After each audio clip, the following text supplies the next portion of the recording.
नमस्कार, मैं अरुण कुमार वर्मा और आप देख रहे हैं सावधान media news. Ahmedabad crime branch की एलसीबी जोन 5 टीम ने OLX प्लेटफॉर्म पर सामान देखने के बहाने ठगी करने वाले एक शातिर आरोपी को गिरफ्तार किया। गिरफ्तार आरोपी की पहचान सुरेश ठुम्मर के रूप में हुई है। पुलिस ने आरोपी के पास करीब 18.87 लाख रुपए की कीमती माल जब्त किया है। जब किराए पर सामान में Apple MacBook pro, laptop, drone, premium headphone सहित महंगे इलेक्ट्रॉनिक उपकरण जब्त किए हैं।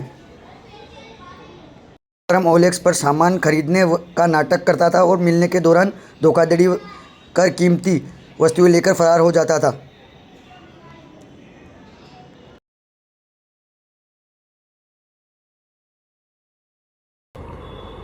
ઝોન 5 એલસીબી છે। ઝોન 5 એલસીબીની ટીમ દ્વારા એક આરોપી સુરેશ કુમાર નાથાલાલ ઠુમ્મરની ધરપકડ કરવામાં આવેલી છે।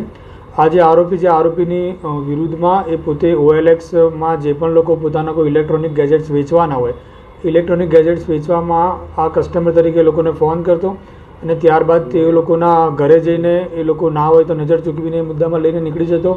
એ સિવાય એ પોતે ઘણી જગ્યાએ એવું કરતો કે પોતે આ વસ્તુ ચેક કરશે, ચેક કરીને ત્યારબાદ એ કન્ફર્મ થશે ને વસ્તુ ઓકે છે તો પેમેન્ટ કરશે, એ રીતના લઈ જતો। અથવા તો પછી જ્યારે પણ કોઈ કસ્ટમર ઘરે ના હોય એવા ટાઈમે કસ્ટમરને પોતાની વસ્તુ કે આજુબાજુમાં આપી દેવા અથવા કોઈ જગ્યાએ મૂકી દેવા અને પોતે ચેક કરીને ગમશે તો એ પેમેન્ટ આપી દેશે અને જે માર્કેટ રેટ હોય માર્કેટ રેટ કરતાં વધુ રેટ કસ્ટમરને ઓફર કરતો। એટલે જેનાથી જે વસ્તુ વેચનારા છે એ લોકો એનાથી આકર્ષિત થઈ આની જોડે ડીલ કરતા હતા અને ત્યારબાદ હું વસ્તુ લઈ જઈને ઓનલાઈન પેમેન્ટ કરી દઈશ, પણ તે ઓનલાઈન પેમેન્ટ કરતો નહોતો।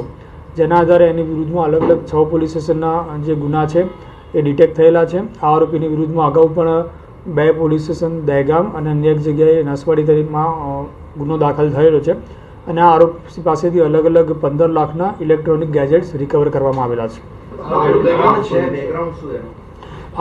આરોપીનું નામ સુરેશ કુમાર નાથાલાલ ઠુમ્મર છે અને એ ઘણા ટાઈમથી છેલ્લે આ જ એમો કરે છે। અગાઉ એ છૂટક નોકરી કરતો હતો પણ છેલ્લા 2 વર્ષથી એણે આ નોકરી બંધ કરીને આ જ રીતની એમોથી લોકો જોડે ચીટિંગ કરે છે।